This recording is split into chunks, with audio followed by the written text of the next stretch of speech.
Hello. We're going to go through how to install the PLC simulator. So I just opened up Chrome here. You can, of course, go to any browser you want. We're going to go to www.thelearningpit.com. Love that name. So thelearningpit.com, all one word. And we go into there.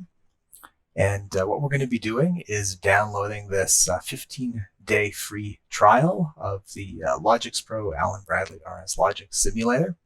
So I'll click on that. I'm going to download this. Now, if I'm being honest, so download, click on this guy here. If I'm being honest, if you're comfortable downloading stuff and installing stuff, you can pretty much turn this off right now. There's nothing too complicated to this. But if you're a little bit unsure of what you're doing, just follow along. So once it's downloaded, I get this install.exe. I already downloaded it once, so that's why I've got this one here. If you did this in Firefox, I think the downloads are up here, and who knows if you're in Microsoft Edge where it goes, but you'll find it. I'll click on that.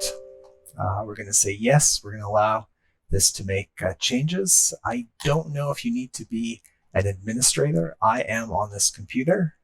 You may need to be.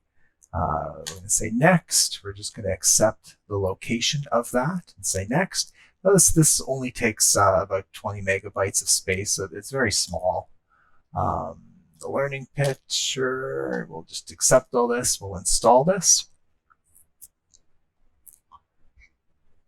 And it's quite fast. This is a slow computer I'm on, so it doesn't really take too much to run this. I'm going to live dangerously and not view the README. We'll accept all that. Now I can actually go to my desktop, and I should see this LogixPro icon. So we'll double click that. It might take a little bit longer than that to come up. I've had it open already, so it comes up faster. You will see this trial software box come up telling you how many days you've got left.